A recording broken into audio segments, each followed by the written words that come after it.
Hello, toi, tu veux savoir qu'est-ce qui s'est passé pendant la deuxième journée de la Coupe du Monde 2018 au Mexique, aux États-Unis et au Canada? Alors, ne swipe pas et c'est parti. Donc, le premier match du groupe A de cette seconde journée est opposé entre la Tchéquie et l'Afrique du Sud. Donc, comme j'avais dit sur la vidéo précédente, pendant qu'il y avait un match qui se déroulait, je disais que la première journée, et là, donc, match nul entre la Tchéquie et l'Afrique du Sud, qui ont tous les deux un point. Ensuite, bien sûr, le Mexique s'est imposé dans la 50e minute face à la Corée du Sud. Donc, ce qui veut dire que le Mexique est déjà qualifié. La Corée du Sud est à 3 points, donc c'est déjà une bonne chose pour les qualifications pour le 16e. Ensuite, dans le groupe B, le Canada a pulvérisé le Qatar, dont le Qatar a eu 2 cartons rouges plus 1 contre son camp. Donc, ce qui fait que le Canada et la Suisse sont qualifiés parce que la Suisse a exterminé la Bosnie. Donc, les deux équipes sont qualifiées. Dans le groupe C, le Maroc a gagné face à l'Écosse. Et le Brésil 3-0 face à Haïti.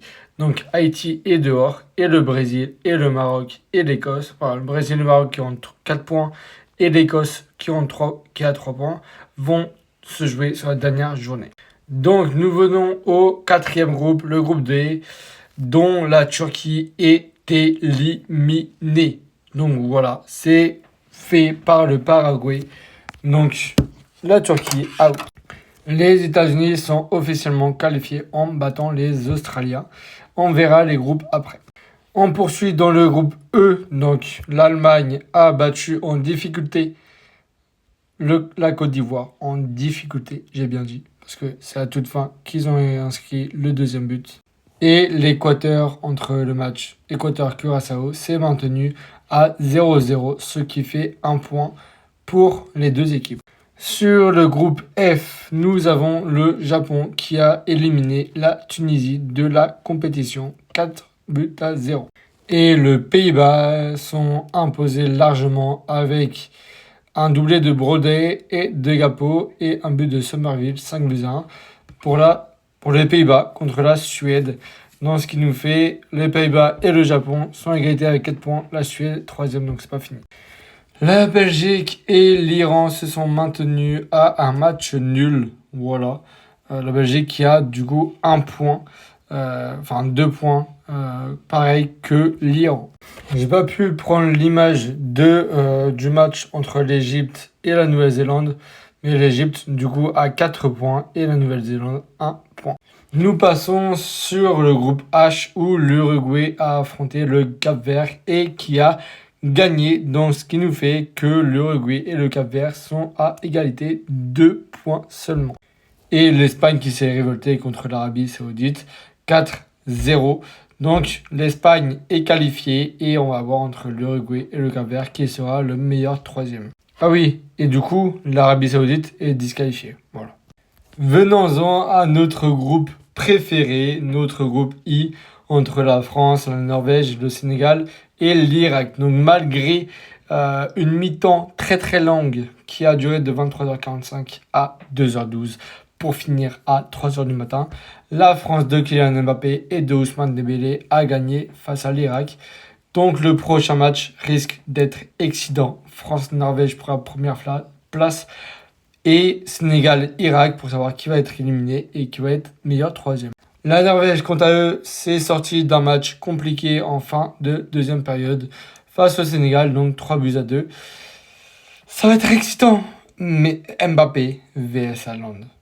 Dans le groupe J, dans l'avant-dernier groupe, l'Argentine s'est défait de l'Autriche, donc Messi qui a arrêté un penalty. Mais il a complètement terrorisé la défense parce que l'Argentine joue pour Messi et Messi le comprend et le fait parfaitement. Donc un doublé de Léo Messi, meilleur buteur pour le moment de la Coupe du Monde. Et donc l'Argentine qui sont qualifiés officiellement. Donc j'ai pas fait un copier-coller de l'image et du score entre l'Algérie et la Jordanie, mais l'Algérie a gagné son premier match. Donc peut finir meilleur 3e, on va voir avec tous les classements. Mais la Jordanie, du coup, est out de la compétition. Et j'en reviens sur les meilleurs buteurs Donc Messi avec 18 buts et Mbappé grâce à son doublé avec 16 buts. Donc ça se rapproche. Qui va gagner? Sur le groupe K, donc l'avant-dernier entre la Colombie et l'Azerbaïdjan. Et la Colombie est officiellement qualifiée pour les 16e parce qu'ils sont premiers de leur poule avec le Portugal qui a explosé et Ronaldo est sorti de son silence avec un super coup franc travaillé entre Mendes et Ronaldo. Mendes qui marque du coup Nemato et Léo. Franchement, les coups francs ont été vraiment travaillés. Donc voilà, les géants ont porté leur nom, chacun doublé. Et on termine sur la Croatie qui a battu sans briller le Panama 1-0. Donc la Croatie qui a 3 points. Et l'Angleterre et le Ghana, je l'ai regardé en direct. On passe d'un 5-0 à un 0-0 affolant. C'est fou. Ce match, c'était du charabia. Il n'y avait pas match. Il n'y avait pas match. Vraiment. C'était pas un match, ça. C'était vraiment pas un match. Donc Kane n'a pas pu suivre les grands qui ont fait un doublé. C'était le thème de la deuxième journée. Donc voilà, si vous avez raté, n'hésitez pas à vous abonner et à liker et à commenter si vous êtes toujours là. On vise les 2000 abonnés. Donc il y aura un possible Portugal-Argentine si le Portugal finit leader de son groupe en possible cas. Et si le Portugal finit deuxième de son groupe, il y a une possible finale entre les deux GOAT du moment. Côté bleu, si la France termine premier sur son match face à la Norvège, les Bleus vont affronter en 16e la Suède, en 8e l'Allemagne, en quart de finale soit les Pays-Bas, soit le Maroc, soit la Suisse, et en demi-finale contre l'Espagne. Ainsi, si la France termine deuxième, on affronte l'Irlande en 16e de finale, soit le Brésil, soit le Japon en 8e de finale, ça va dépendre de leur match. Le 16e le quart de finale, ils sont entre France-Angleterre ou France-Portugal. Et ensuite, France-Argentine en demi-finale. Donc choisissez votre camp, premier ou deuxième. Moi, je préfère la première place. Donc on rentre un peu dans les stats. Historique, Cristiano Ronaldo devient le premier joueur de l'histoire de foot à marquer au moins un but dans les 6 compétitions du monde. Il devient, le premier joueur de l'histoire marqué dans 6 Coupes du Monde différentes.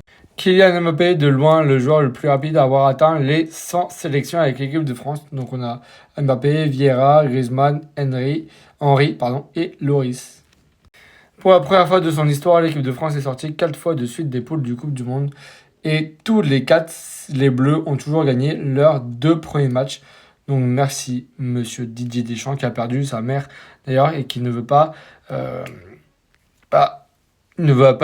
sélectionner et encourager les Bleus face à la Norvège. Il va rentrer en France, ce qui est normal. Nuno Mendes devient le 23e joueur du PSG à marquer en Coupe du Monde un record pour un club français. Ici c'est pareil en fait.